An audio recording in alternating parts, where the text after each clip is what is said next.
You can publish podcast with iblog.com. 그래서 이제는 그 김병관이라는 비리백화점을 해서 낙마하고 난 이후에 사상 초유의 어쨌든 정권 교체가 됐음에도 불구하고 국방장관 유임이라는 이걸 했단 말이죠. 근데 김관진 국방장관 말이 많아요. 지금 상황에서도.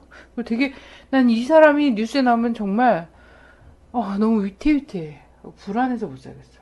근데 이 사람이 어쨌든 국민에게 전혀 안정감을 주지 못한 이 사람이 유임이 됐어요. 사실상 김관진 국방부 장관이 이제 임명이 되게 된 배경이 어디 있냐면 2010년도에 연평도 포격전이 있습니다. 그 이전에도 저희는 이 한국의 이명박 정부의 국방부 장관의 이름을 잊을래야 잊을 수 없는 이름들이 많이 있습니다. 네. 김태형 국방부 장관 아시죠? 그 천안함 사건으로 엄청난 논란을 빚었던 김태형 국방부 장관이 연평도 포격전 사태에 옷을 벗게 되거든요. 네. 근데 그 후임으로 거론되는 과정에서 김관진 국방부 장관이 전격적으로 이제 발탁이 됐다는 거죠. 김관진 장관이 발탁이 된 과정에서 어떻게 이야기가 되냐면 당시 청와대가 김관진 장관을 전형적인 무인이라고 이렇게 평가를 했고 실제로 이제 김관진 장관이 발탁된 배경에는 이명박 대통령의 판단이 주요했다라고 이야기되고 있습니다. 뭐냐면 이명박 대통령이 딱 보기에 이 김관진 장관의 이 전형적인 무인 기질이 마음에 들어가지고 전격적으로 발탁을 했다. 이렇게 이야기를 하고 있거든요. 그러면 사실상 이것은 연평도 포격전이 일어나고 있던 그러한 이제 급박하던 상황에서 그리고 한국 군부가 무언가 이 강경한 카드, 국민들에 대한 무언가 강한 이미지를 내세워야 되는 그러한 시기적 측면에서 전격적으로 김관진 장관이 발탁이 되지 않았는가 그렇게 볼 수 있는 것이죠. 근데 문제는 당시에 대내용으로 쓰는 카드였다 치더라도 지금에서 보면 대단히 위험한 발언들을 계속하고 있는 거잖아요. 실제로 이 사람은 대내용보다는 대외용이었던 것이 대북용이었던 것이 지금 완전히 드러나고 있죠. 그러니까 선조치 후 보고라는 부분을 얼마 전 이제 국방부에서 업무 보고를 했잖아요. 네. 이때 군내 행하는 모든 것들을 신뢰하겠다라는 것들은 사실상 전쟁 선포나 다름없는 거 아니겠습니까? 알아서 해라. 보고할 필요 없고 쏴야 될 것 같으면 쏴라. 이런 거잖아요. 전혀 통제력을 스스로 이제 하고 책임에서는 좀 벗어나는 이런 거 아니겠습니까? 근데 초전에 제압하겠다 이런 이야기도 되게 많이 하잖아요. 네네. 가능한가? 초전에 제압한다는 그 주장 자체도 김종대 그 디펜스 21의 편집장 계시지 않습니까? 그분의 평가는 뭐냐면 한국군이 과연 초전에 박살을 낼 수 있는지 의문이 든다는 의견을 제시하고 계세요. 뭐냐면 한국군의 이 장비의 80% 가까이가 이 군용 GPS가 아니라 민간용 상용 GPS를 쓰고 있다는 거예요. 여러분들이 쓰고 있는 내비게이션과 같다는 거죠. 네. 그런데 그 상용 GPS는 오차 범위가 10m 가량의 오차 범위가 발생한다는 거죠. 여러분들도 내비게이션을 쓰시다 보면 약 50m 내외의 오차가 있다고 그렇게 이야기가 되지 않습니까? 네네. 그러면 GPS로 유도되는 정밀 타격을 한다고 할 때 오차 범위가 10m가 난다는 거예요. 예. 그런 상황에서 실질적으로 이제 우리 군이 정말로 이제 김관진 장관이 이야기한 것처럼 이른바 북한의 공격 원점을 타격을 한다라고 할 때 과연 그것을 제대로 명중시킬 수 있겠는가 하는 부분에서 우려가 되는 게 실제로 지난 연평도 포격전에서 증명이 됐지 않습니까? 네. 그때 이 군방부가 여러 가지 논리를 많이 폈습니다. 우리가 이 정도 연평도 해병대가 이 정도 타격을 받은 걸 보면 북한 인민군은 아마 상당히 커다란 피해를 입었을 것이다 라고 많이 이야기했는데 그때 민주당의 박지원 의원이 미국의 인공위성 사진을 딱 제시를 했죠.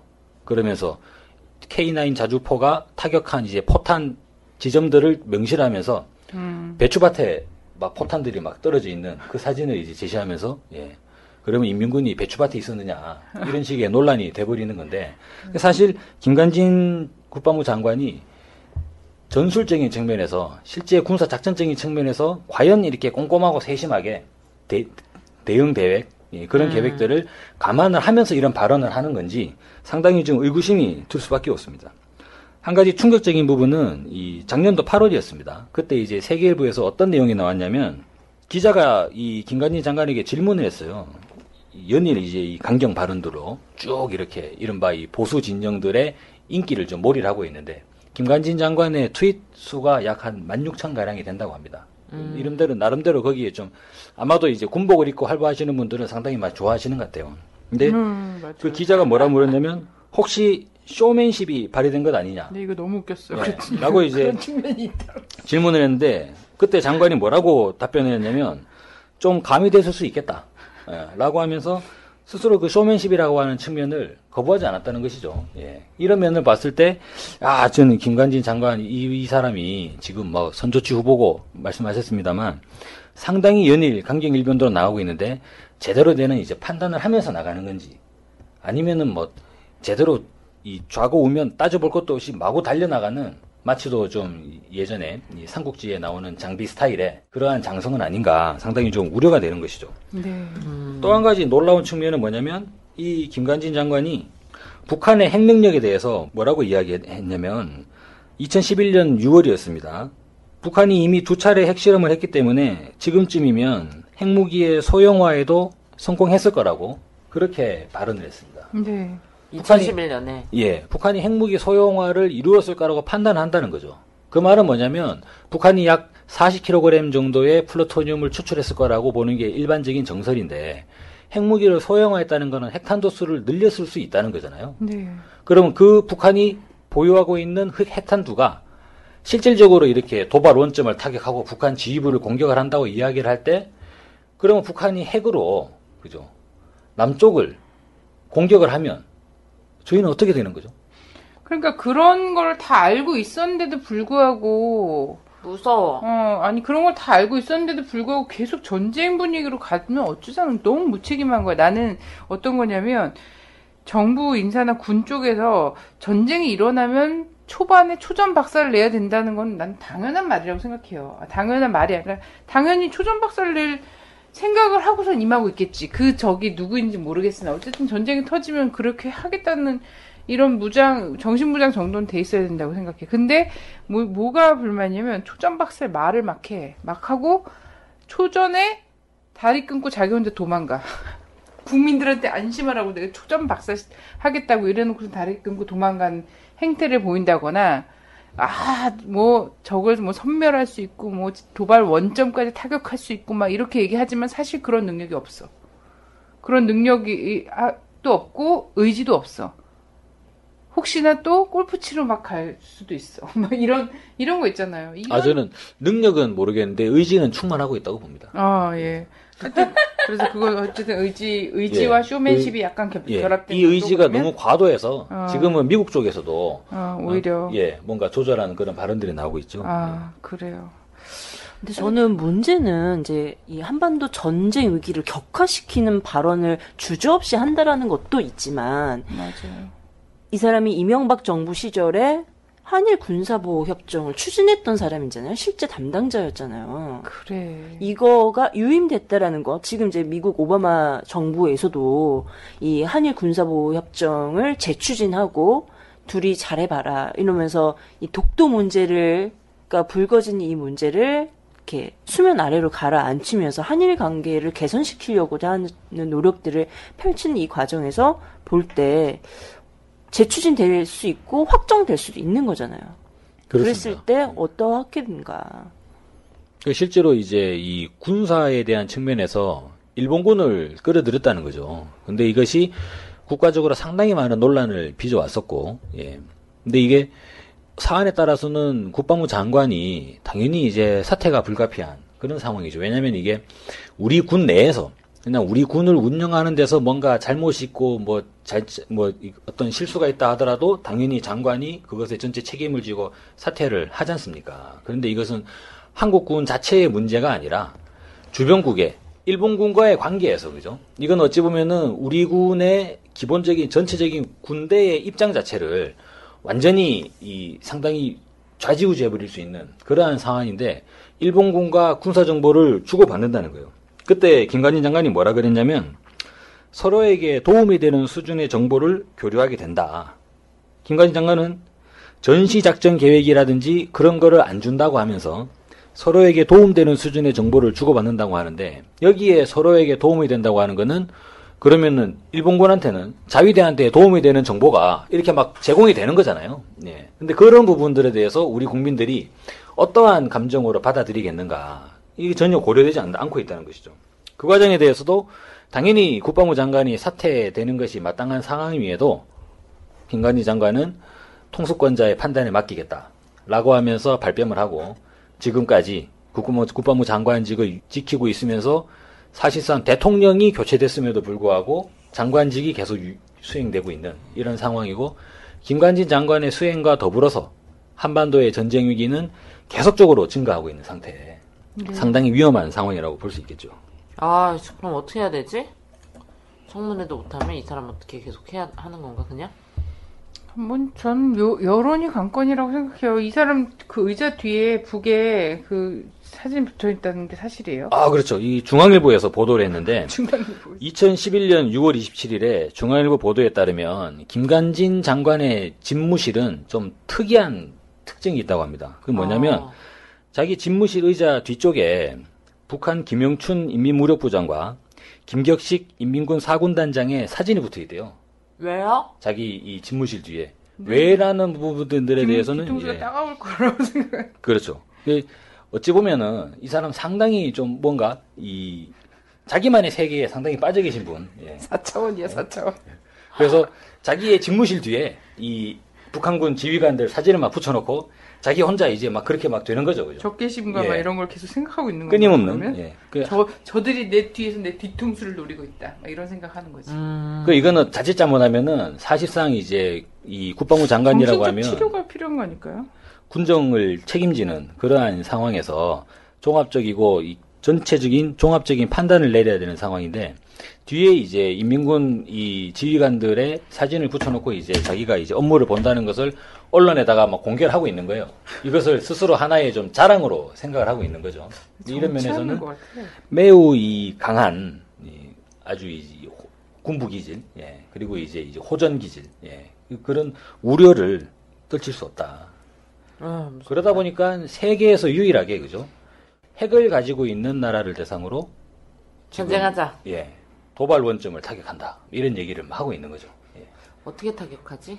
아니 근데 도발 원점 타격하는 동안 국민들은 어떻게 되냐 말이야. 그럼 핵을 받고 있어야 되냐 말이야. 예전에 뭐 누가 그런 얘기 했잖아요. 며칠만 참아달라고 국민들한테. 그러니까 국민들 어떻게 참으면 되냐고. 어제 그런 사건을 거치면서도 참 그랬던 게 뭐냐면 어제 필리핀 같은 경우에는 주한 필리핀인들에게 한반도 유사시에 어디죠? 부산? 김해? 네. 예, 이쪽으로 모이라고 집결지를 발표를 했어요. 한반도가 전쟁 위기가 굉장히 높고 진짜 유사 상황이 벌어질 수 있으니까 그때는 필리핀인들이 이쪽으로 다 모이면 그쪽에서 소개하겠다. 이걸 발표를 했단 말이에요. 정말 이건 해외에서도 보기에도 한반도 이게 굉장히 높은 상황인데 한국 정부는 한국의 공권력은 국민들에게 어떻게 국민들을 안심시키고 뭘 하기는커녕 국민 한 사람의 집을 털고 있었던 거야. 너무 내가 그래서 압수수색하면서 이런 뉴스를 딱 보고 내가 오히려 거기서 압수수색하는 경찰들한테 지금 나라 상황이 이 상황이다. 필리핀에서 이런 거 발표했다. 그런데 지금 이런 거 갖고서는 이렇게 맹충성할 일이 아니다라고 막 얘기를 해줬으니까 압수수색하다 깜짝 놀래.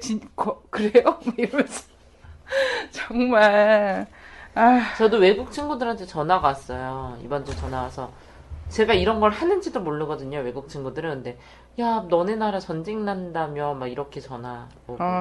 그러니까요.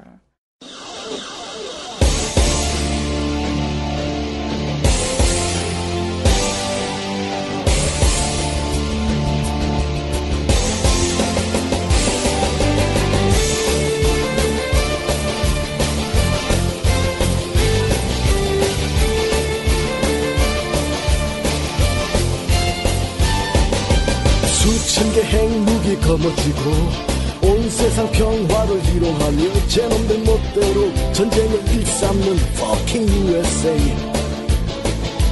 한민족 찢어서 쌈붙이고 분단의 피눈물로 배불리다 이제는 대놓고 침략 준비하는 fucking USA. 한순간이라도 전쟁 없이는 살 수가 없는 미친놈들의 머리론 죽어도 모르겠지만 너희 놈들에게 고작 수천 개의 핵무기가 있다면 우리에겐 7천만 개 핵탄두 있다. 우리가 핵이다. 모두가 핵이다. 더러운 침략에 먹구름 걷어낼 우리가 핵이다. No one. 우리가 핵이다. 모두가 핵이다. 너희의 불장난 기어이 막아낼 우리가 핵이다.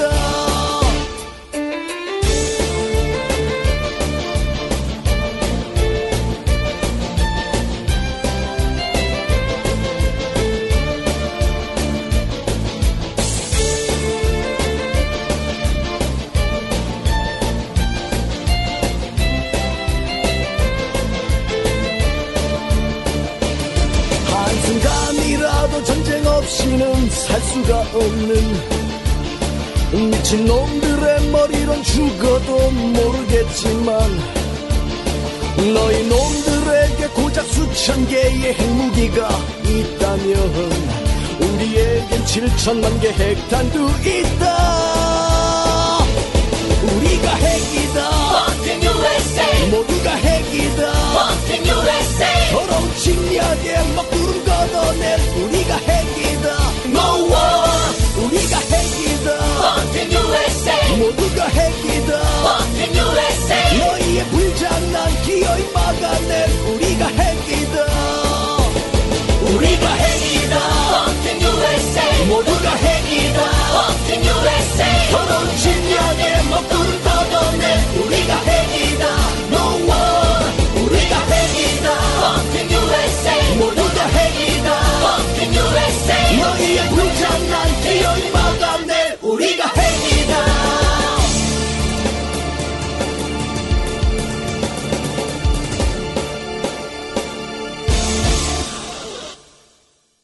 저는 오늘 이제 여기 방송을 하러 오면서 지하철에서 처음으로 그런 대화를 좀 봤습니다. 그 지하철 그 노약자석에서 그 할머니 두 분하고 약간 50대 중년 아주머니 두 분하고 네 분이 대화를 좀 나누고 계시던데 전쟁 위기에 대해서 전쟁이 난다고 하는데 어떡하느냐라고 할 때 할머니 두 분은 너무나 이제 그 일상적으로 저는 이제 뭐 저희가 이제 그런 반응들이 또 있지 않습니까? 니들이 전쟁을 알아? 이런 식으로. 예. 근데 50대 아주머니 두 분이 상당히 강하게 반응을 하시더라고요. 그래서 엄마 나는 몰라요. 그래서 어쩌라고? 응? 나는 그래도 살아야 될 거 아니야. 이런 얘기를 이제 하시는 그런 과정이 있죠. 이것이 지금 시기에 이제 국민들도 이것이 물론 이제 지금 원체나 여론이 지금 통제돼 있고 이 입이 지금 막혀 있기 때문에 그런 뿐이지 국민들의 심리 상황으로는 계속적으로 지금 좀 이 위기가 우려가 계속 늘어나고 있는 그런 상황 아니냐 생각을 합니다. 네. 저는 이제 이 박정희 정부래 박근혜 정부의 이 내각을 딱 보면은 사실 장비형 무사들은 넘치는 거예요 지금. 그냥 막 돌진 막 이러면서 그게 이제 말로일지 뭐 어쩔지 모르겠지만 입군인이야 입진보에 이어서. 그래서 근데 제갈공명은 없는 거야. 근데 내가 볼 때 장비도 없어. 아유, 장비도 진정한 없고. 장비도 없지. 장비 귀하 죄송합니다 이렇게 해야 되지. 그러니까 그렇게 고르고 골라서 봤자 다 쭉정이야 쭉정이. 그러니까 그 박근혜 그 대통령이 이런 말 하잖아요. 자기는 조자룡 같은 스타일을 좋아한다고. 그냥 장비도 아니고 제갈용 공명도 아니고 조자룡만 있으면 되는 거죠. 아니 조자룡 같은 스타일을 좋아하면 스스로 유비 같은 사람이 돼야지. 그러니까 진짜 안 어울려버리네. 아 진짜. 조자룡이 뭐 딴 사람 아무 사람 밑에서 일하지 않잖아요. 그러게요.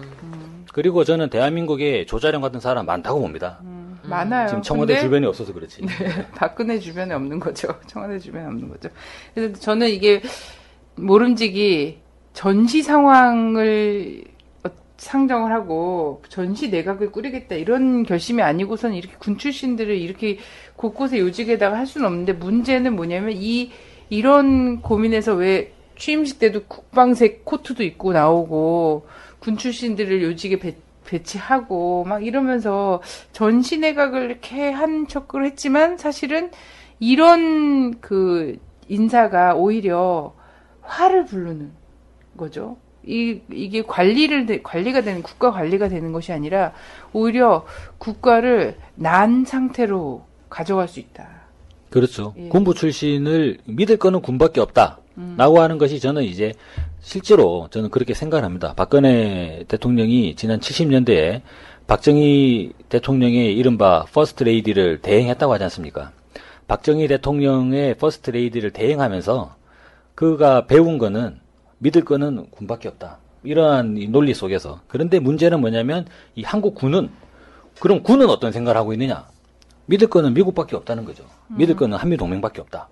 그러면 결과적으로 이것이 전체 우리나라 정부 자체가, 그죠? 믿을 것은 한미동맹밖에 없는 거고, 그러다 보니까 어떻게 됩니까? 지금 이 미군이 무슨 뭐 B2 폭격기를 가지고 오느냐 마느냐, 아니면 핵 폭격기를 가지고 오느냐, 잠수함을 가지고 왔느냐, 가지고 오지 않았느냐, 스텔스 전투기를 가져왔느냐, 가지고 오지 않았느냐.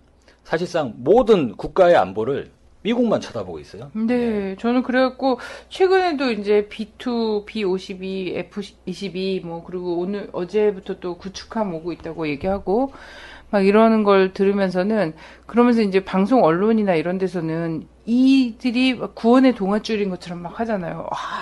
B2가 지금 날고 있는데 이게 날고 있는 한 우리는 안심이다 막 이러는데, 정말 막상 전쟁이 터지면요, 50년대 한국 전쟁 당시에 한국 곳곳에 그 초가 마을마다 떨어진 폭탄들이 다 미제 전투기에서 떨어진 거 아닙니까?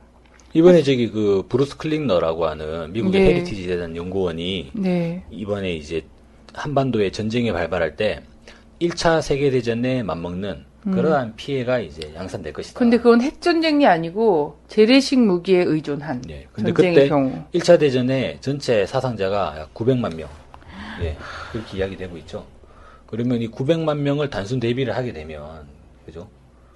상당히 커다란 인적 피해, 그리고 그러한 인적 피해가 난다면 물적 피해는 얼마나 되겠는가. 그런데 이 사람들은 지금 정신이 없는 거예요, 지금 막. 근데 판단이 그 없는 거죠. 900만이 전부 38선 이북에서 죽을 거라고 생각하는 거야, 문제는. 근데 한국전쟁 당시에 보면 알겠지만, 우리 뭐 노근리 이런 거, 작은 연못 이런 거 봐도 알고 하지만, 한국 곳곳에서 저 경상남도 이런 데서도 계속 엄청난 규모의 대량 양민 학살이 있었단 말이에요. 물론 한국 그 전투기들이 다 B-29가 떨어뜨린 거야, B-29가. B-2가, F-22가, 우리 머리, 우리의 이념과 사상을 다 갈라보고서는 폭약을 떨어뜨릴 거라는 생각 자체를 하면 안 된다는 거예요. 실제로 그 당시에, 한국전쟁 당시에 북한을 보면 국가가 세워진 지 이제 3년 차 되는 그런 이제 상태잖아요. 제공권 자체가 예. 없었죠. 근데 현재 북한의 상황을 보면 새누리당에서 발표하는 내용만 보더라도 군량미가 100만 톤, 그죠?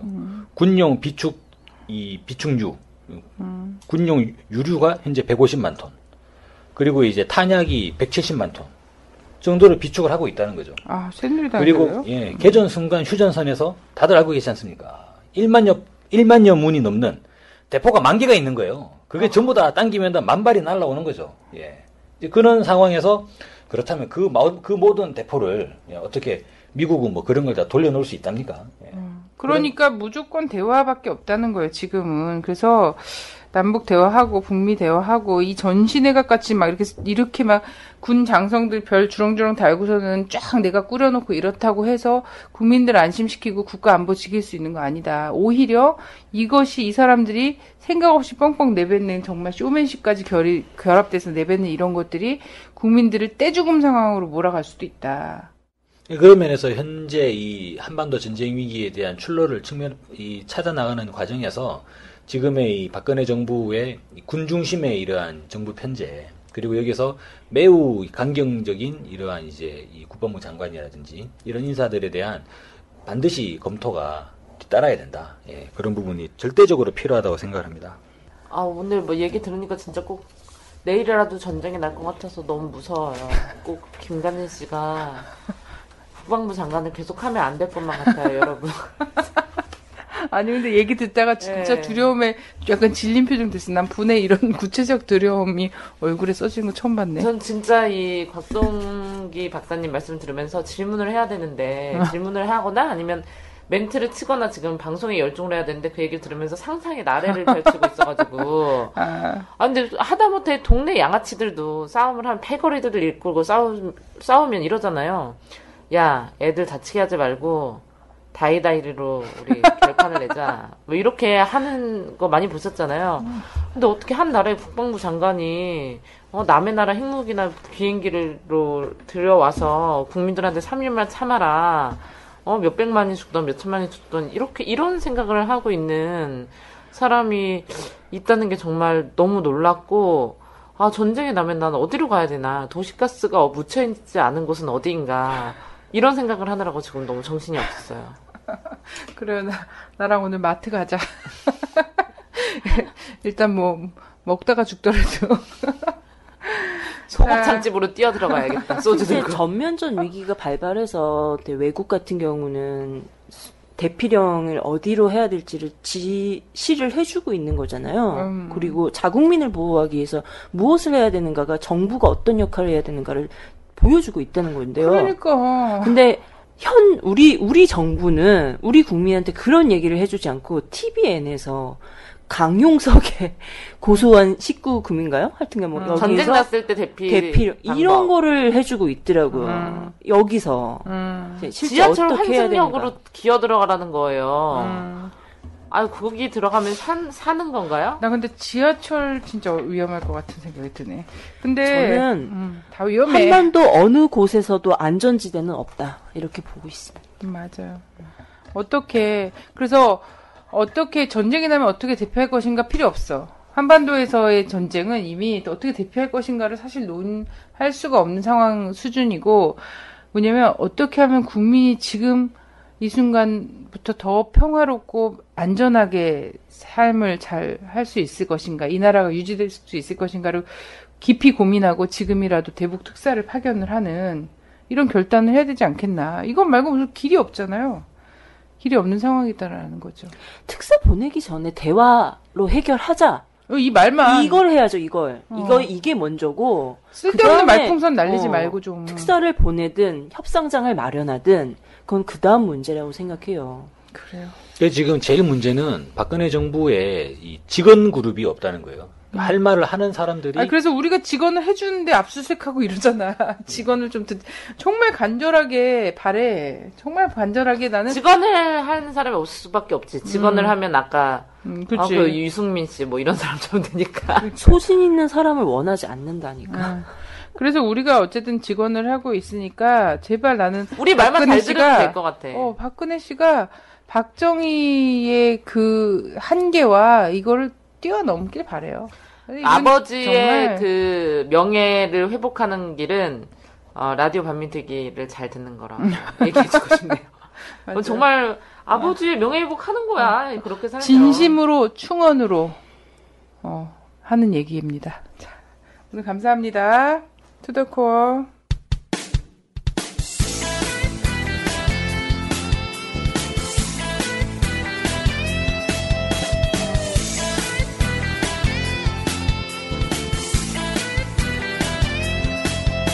조선일보 서정주 박정희까지 일본 놈의 충성스런 앞잡이일 때 동상 걸린 손가락을 잘라내가며 해방을 위해 싸웠던 건 백성들이다.